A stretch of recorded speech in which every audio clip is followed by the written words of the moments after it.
Hello again. This is Louis. I'm back reviewing watches after quite a big pause. We've moved houses, and that's the reason why I wasn't able to do any videos, any vlogs about watch reviews. But I'm back now that I'm settled in and able to do reviews. I'd like to make a short review about a watch that has polarized me personally. First, this is a watch that I've actually bought about a year and a half ago, and no other than the beautiful Smith's Everest. Funnily enough, when I bought this, I didn't know that it was that hard to get it. Only because I was lucky enough to purchase it at Time Factors.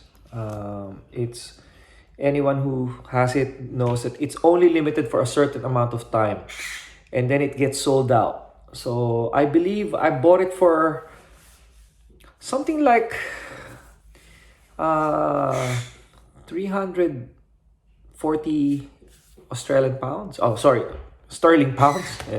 Yeah, amounting to something like 700 Australian dollars, including shipping and all that duties. So yeah, it's polarizing for me because when I started, I always had big watches.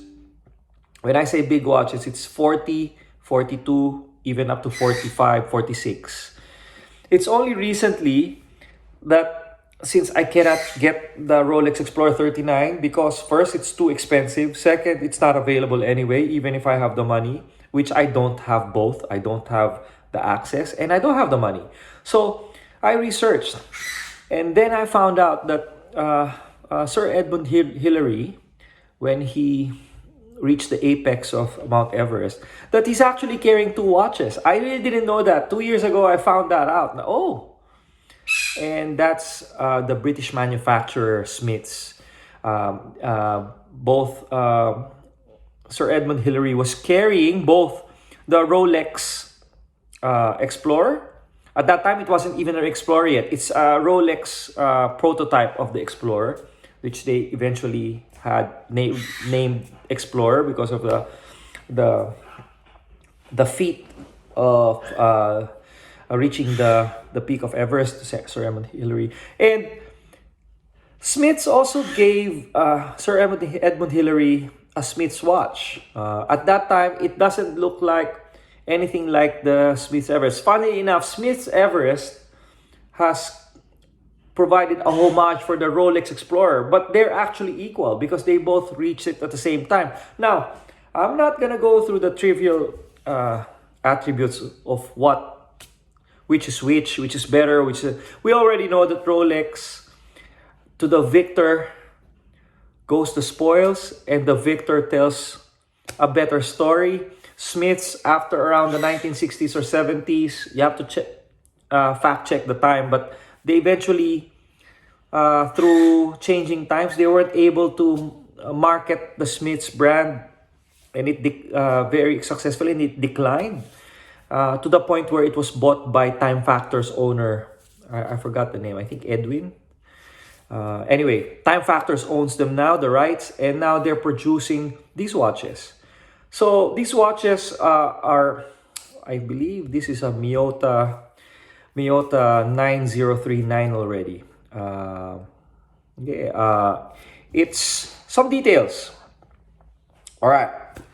316L stainless steel brush top and polished sides. Diameter is 36 millimeter.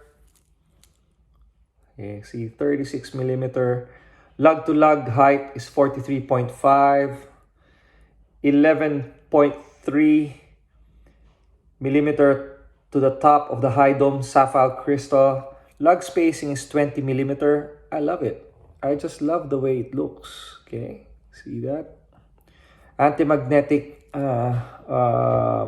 up to 20,000 milgauss with an anti-magnetic movement cover. Water resistance is 100 meters or 330 feet.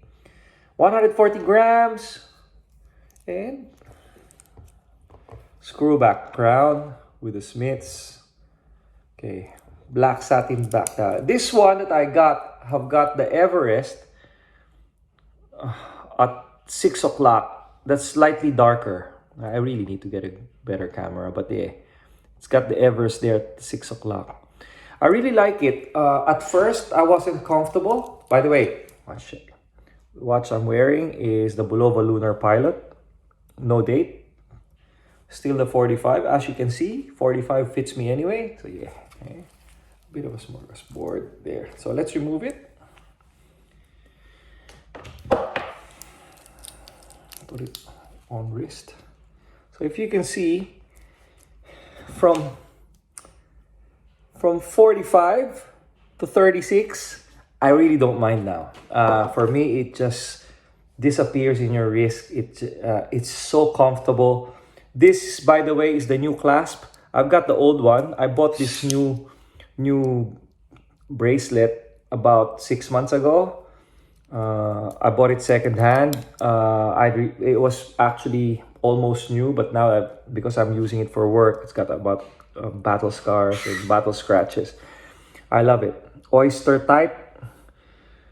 Some don't like the rivets. I don't mind. Yeah, for me, it's good. Now, quick review. It's already 6 minutes this review, but yeah, quick review on the wrist. So comfortable. I like this. Very versatile. When I'm going to work, when I'm presenting or facilitating a workshop, it's okay because it just disappears in your long sleeves. Very, very flexible. And also, because it's so simple, no date type, explorer type watch, it can also act as a good dress watch if you want to. It's such a simple one. 36 millimeter, perfect for occasions where it just slides under the cuff. It's so thin. At first, for those that would think 36 millimeter is so small, not really. It's all in the mind. Now that I'm used to it, I actually don't mind it. Come to think of it, wearing a swatch before, I think it's more or less 36 millimeter. It doesn't bother me now. It's just perfect. And as a matter of fact, I've been using this more. And unfortunately, there's been some scratches because if you wear it, you'll scratch it eventually. And I like it. 36 millimeter is perfect. Let's just have more wrist. More. For reference, I've got a 7-inch wrist. Look at that. Okay. And I'll just grab the Lunar Pilot again. You see the difference? Yeah, it's definitely smaller, but as they say, it's all about how you wear it. If you're confident in wearing it, it will suit you. Anything within the plus minus 2 centimeters of your wrist of 7-inch, it doesn't really matter. It's such a refreshing thing to be able to wear smaller 36 millimeter diameter wrist watches, because it gives you that flexibility of adapting to different brands and different styles. Now, I'm actually not much of a dress watch, but now I'm considering buying a dress watch around the 35-36 millimeter mark. So yeah, guys, consider it, because it really is a very good option for that. Now, time factors. The way they do it, it's of a limited run. They just produce, I don't know the number, but they just produce a certain number of Everest. There's also a 40 millimeter, there's a 36 millimeter. I love the 36 because that's basically what the Rolex Explorer is known for, 36, 39. So I like that small watch. It's really something that I wanted to experiment on. Now that I'm sold with it, it has opened up that size range for me, 36, 37. The Ranger is 39. The Homage San Martin Ranger is 38. So be open to it. My advice and my review, 36 is okay for 7-inch wrist. It's just a matter of your mindset, mental mindset. It will grow on you. You'll get used to it. The problem is when I got in, it's all big watches. It's all 45. 42 is considered small already. Now, the trend is going backwards. It's going smaller watches. It's good to have been able to experience different sizes. It's good to have a flexible mindset in being able to wear 36, being able to wear up to 46 if need be. This is 45. I don't mind it. You just need to be open to changes and be open to letting it grow on you. So just look at me. It took me about months, 6 months to a year, but now I'm wearing it. I'm happy with it. This is probably the most used watch in the rotation now. Second will be the Speedmaster Broad Arrow that I have, 359 4.50. So yeah, that's it. Everest, wear it, use it. If you can find one, whether it's brand new or second hand, buy it. It's such a good watch, very dependable, and it's very, very accurate actually. Plus minus 5 seconds. Not really sure, but as you can see, I've been using it and it hasn't really missed a beat for me. Use it. Okay, one last look.